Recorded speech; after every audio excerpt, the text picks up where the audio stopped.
ओह तेरी, आप ये सोच रहे होंगे कि हम क्या कर रहे हैं। जनाब, ओह तेरी महज एक शब्द नहीं बल्कि भावनाओं का भंडार है। अलग अलग इमोशन का बयान करता है ये, खुशी में भी, मायूसी में भी, सरप्राइज में भी। वैसे निवेशकों के लाइफ में भी कई बार ओह तेरी मोमेंट्स आते हैं। रिकॉर्ड तो रैली में भी कई कंपनियों के शेयर बेजान से पड़े हैं, ना उमंग है ना तरंग। हालांकि ये बाजार की जानी मानी कंपनियां होने के बावजूद इनमें कोई हलचल नहीं है, हिलने को तैयार नहीं है ये स्टॉक्स। ऐसे ही कुछ शेयरों की कहानी हम आज इस शो में डिस्कस करेंगे। आपने देखा होगा भारतीय बाजारों में किस तरह की रिकॉर्ड तोड़ रैली देखने को मिल रही है। निफ्टी रोज नए नए रिकॉर्ड उच्चतम स्तर जड़ रहा है। आपकी स्क्रीन्स पर और रिटर्न्स के ग्राफिक्स आएंगे। ईयर टिल डेट देखिए, पिछले एक साल के रिटर्न्स देखिए, पिछले एक हफ्ते का मोमेंटम देखिए। गजब की तेजी भारतीय बाजारों में बनी हुई है। लेकिन इस गजब की तेजी के बावजूद कई सारे स्टॉक्स ऐसे हैं, बहुत जानी मानी कंपनी, बहुत डिस्कस होती थी, पर वो परफॉर्म करके नहीं दे रही है, वो चल के नहीं दे रही है। और ऐसी कंपनीज के लिए इसी तरह का भाव मुंह पे आता है जब हम अपने पोर्टफोलियो को देखते हैं, ओह तेरी। तो इन्हीं स्टॉक्स पे आज हम लोग चर्चा करने वाले हैं। मदद करने के लिए rajatKBose.com के रजत बोस और साथ साथ आपको आपकी स्क्रीन पर नजर आएंगे ओम कैपिटल के राजेश अग्रवाल। आप दोनों का स्वागत है। लेकिन मैं चूंकि आज गुलजार साहब का जन्मदिन है, तो इस ओ तेरी में एक लाइन जोड़ना चाहूंगा अगर आपकी इजाजत हो तो। अरे बिल्कुल। गुलजार साहब का एक गाना है, तुझसे नाराज नहीं जिंदगी परेशान हूं मैं। तो मैं ये कहना चाहूंगा कि ऐसे स्टॉक के लिए यही कहा जा सकता है कि तुझसे नाराज नहीं हम है स्टॉक, बट परेशान है कि आप चल नहीं रहे हो। करके चलिए इन स्टॉक्स पे बातचीत की शुरुआत करते हैं, क्योंकि कई सारे स्टॉक्स हैं जिनके बारे में हम सब काफी अरसे से चर्चा करना चाहते थे। आमतौर पे स्पेशल्स में होता था कि बढ़िया पिक्स एक्सपर्ट से ली जाती थी, पर कई सारे कंसर्न्स आ रहे थे कि कई स्टॉक्स परफॉर्म नहीं कर रहे हैं, आप लोग उस पर चर्चा नहीं करते।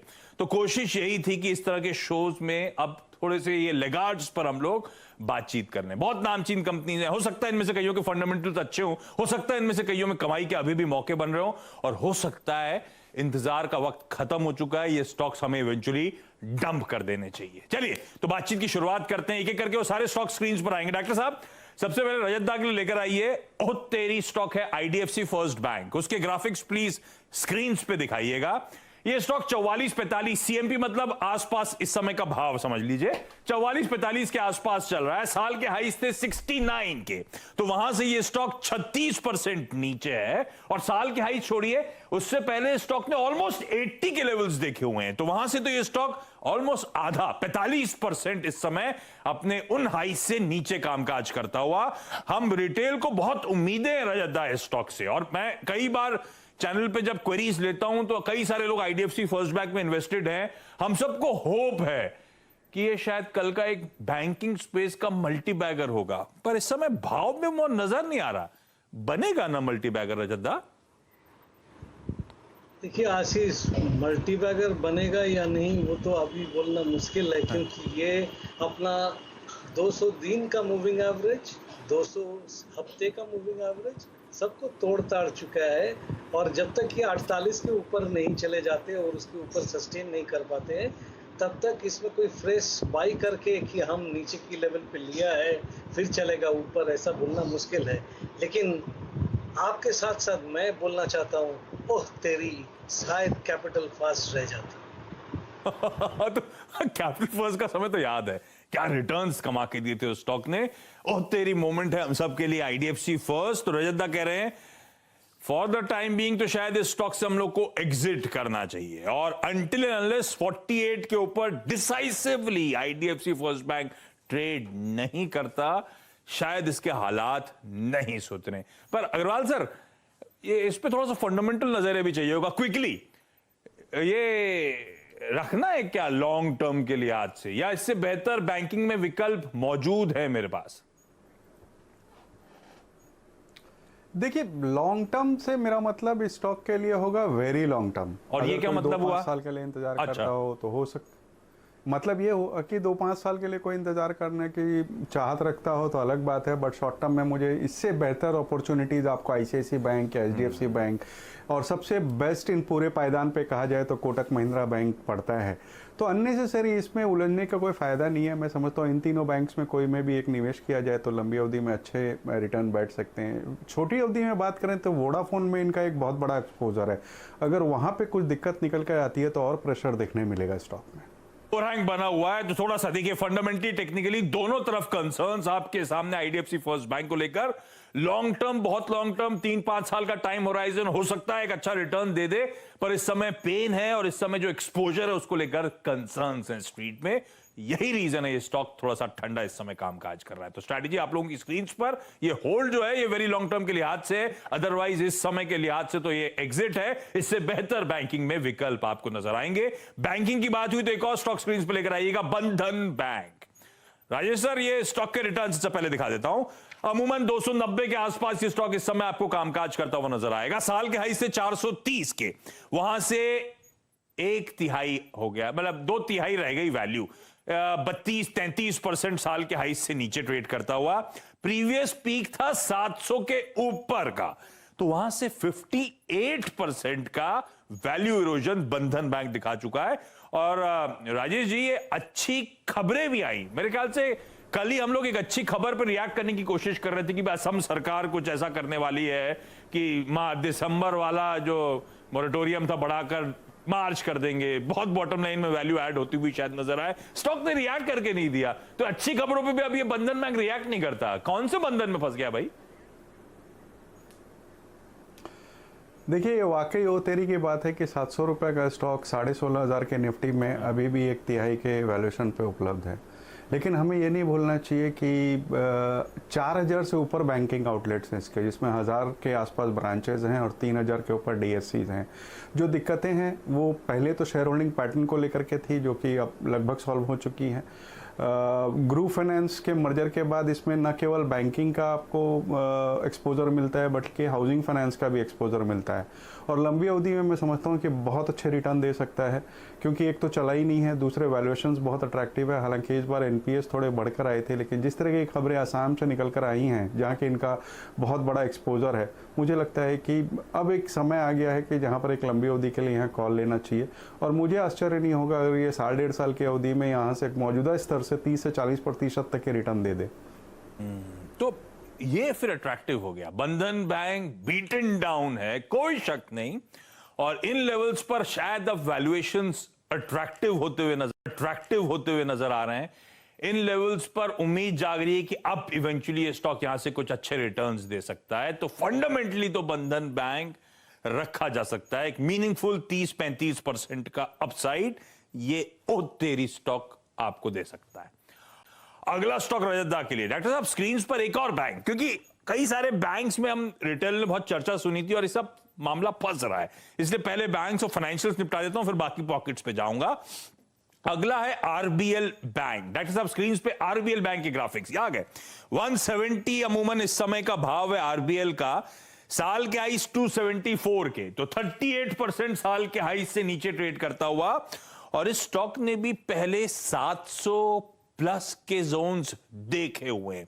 तो ये स्टॉक वहां से 76% के डिक्लाइन के साथ खड़ा हुआ है, जब निफ्टी नए नए माउंट्स कॉन्कर कर रहा है। 16 के, 16.5 के, सब माउंट पार कर दिए।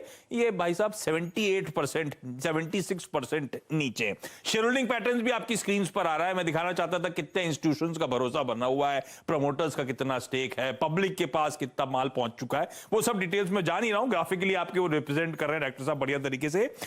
अच्छा रजत, बेसब्री से मुझे याद है जब इसका आईपीओ आया था, अब तो कुछ 4-5 साल हो गए, वो आईपीओ जब आया था बहुत बेसब्री से स्ट्रीट में इंतजार था। 225 के इश्यू प्राइस, इवेंचुअली चला ये स्टॉक, चलते चलते 700 के पार गया, तो बहुत बढ़िया मल्टी बैगर बन रहा था हमारे लिए। पर वहीं कहीं वो क्यूआईपी हुआ और उसके बाद से वो भाव वापस देखे नहीं इस स्टॉक ने।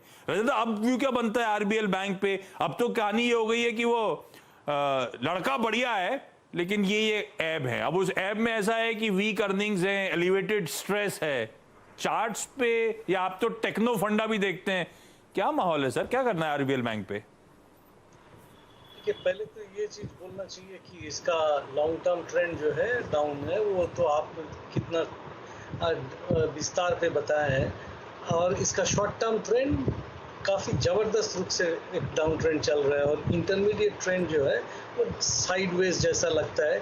बट मैं ये कहना चाहूँगा कि इस स्टॉक में जब तक ये शॉर्ट टर्म ट्रेंड और मूविंग एवरेजेस को देखिए, ये अपना 9 डे मूविंग एवरेज को ही तोड़ के ऊपर जा नहीं पा रहा है। कितने दिन से गिर रहे हैं, जुलाई के शुरू से जब से गिरना चालू हुआ है, 9 डे मूविंग एवरेज को तोड़ के ऊपर जाए नहीं जा पा रहा है। जब भी उसका ऊपर जाने का चेष्टा कर रहा है, सेलिंग आके इसको नीचे पहुंचा देते हैं। तो इसका मतलब है कि इसके हर खरीदारी और हर उछाल में इसमें फिर से सेलिंग आ जाता है। तो ये कोई कारण से 166 रुपया का लेवल तोड़ दे तो ये 150 के नीचे भी जा सकता है। तो मेरा कहना ये रहेगा कि देखिए, मेरा 30 साल की तजुर्बा में एक चीज मैंने सीखा है, कहीं प्राइस पे करके, राजेश जी जानता है कि इस टाइप का वीक कंपनी में पैसा लगा के पैसा बनाना बहुत मुश्किल काम है। कभी कभी बन जाता है, लेकिन mostly you might be a loser. सो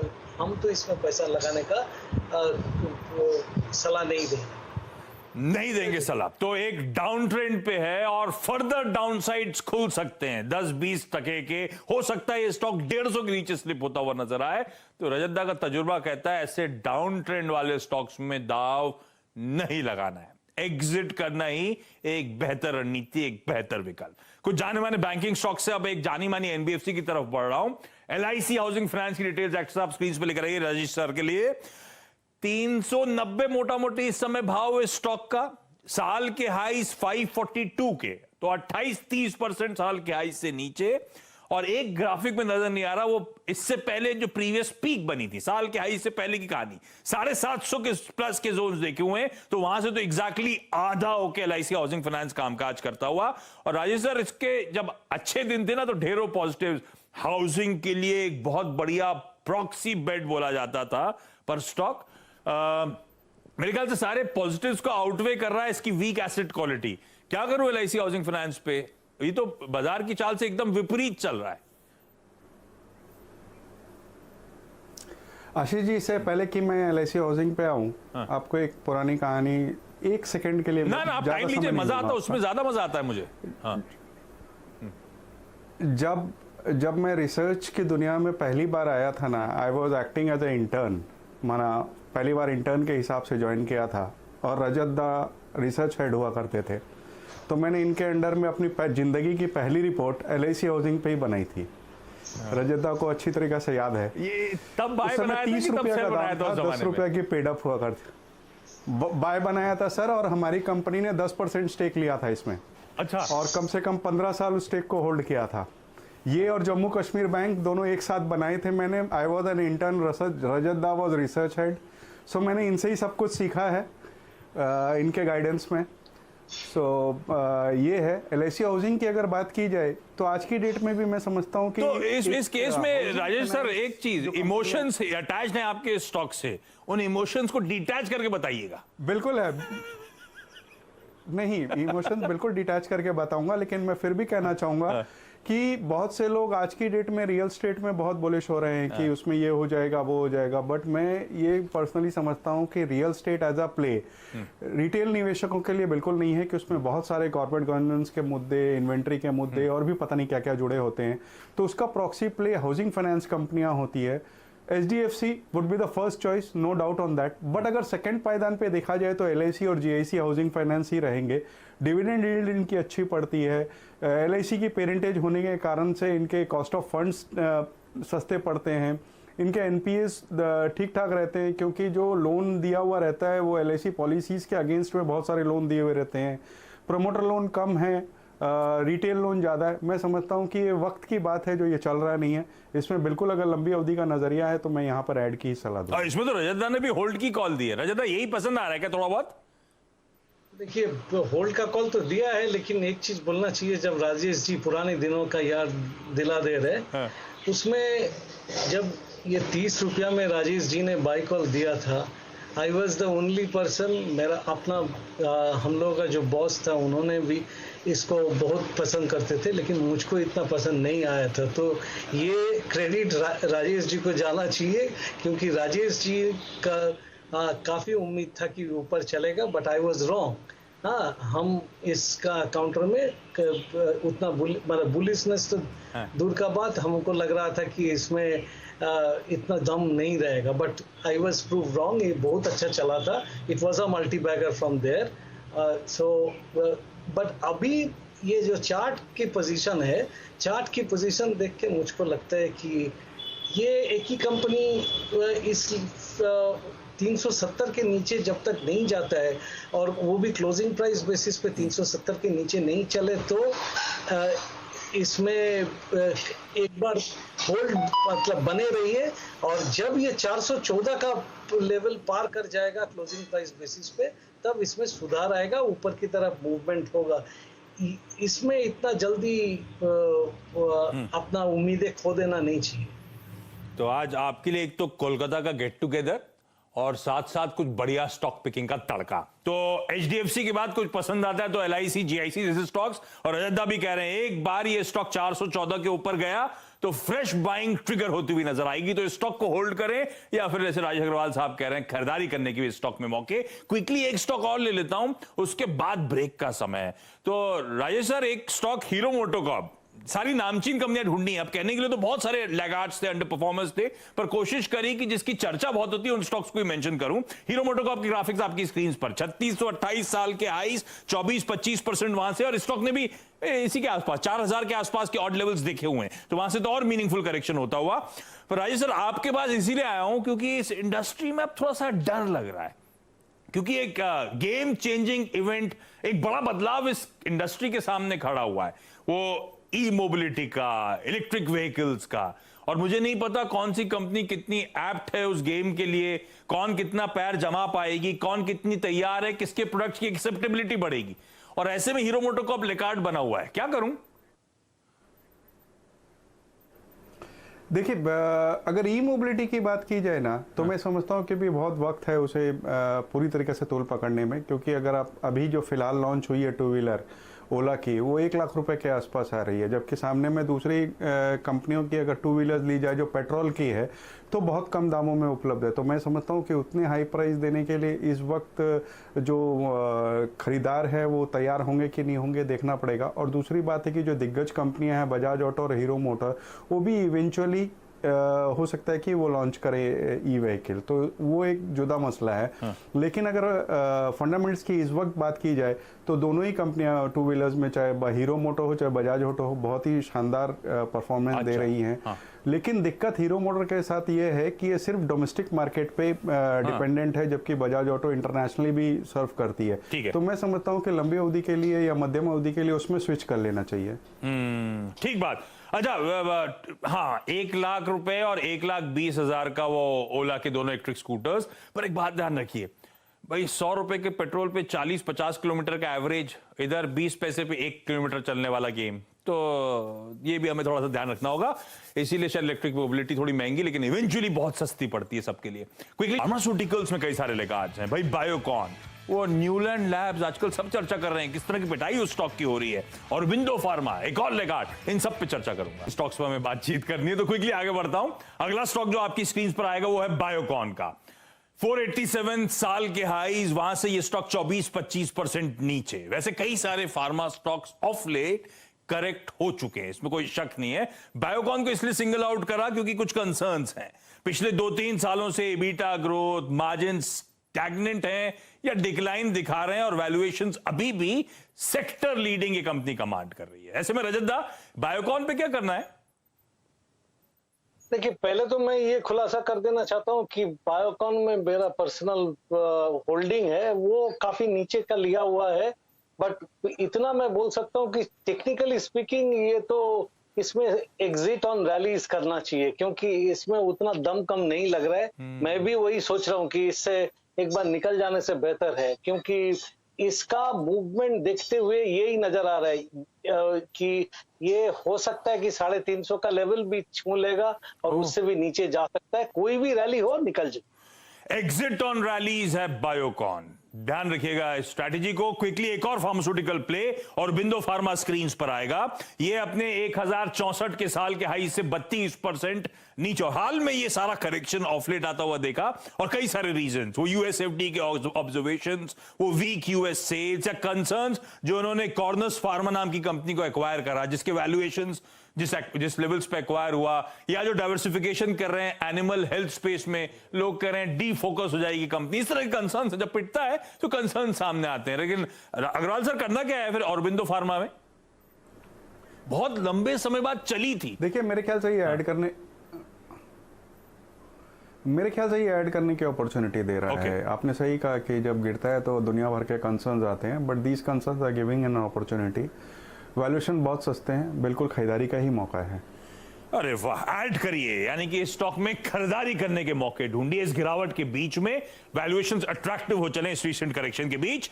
और आखिरी का तेरी स्टॉक जो है वो है न्यूलैंड लैबोरेटरीज। ये तो भाई साहब अभी अभी चला था, गजब की रीरेटिंग हो रही थी, और उस रीरेटिंग के बीच में उतनी इक्वली स्ट्रांग अब ऐसा लग रहा है डिस्ट्रीब्यूशन होता चले जा रहा है।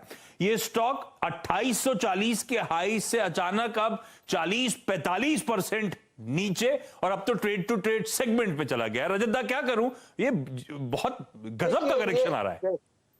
Syngene international, Natco pharma, Laurus lab, Neuland laboratories, ये सब एक साथ पिछले साल बहुत कहानी सुने थे।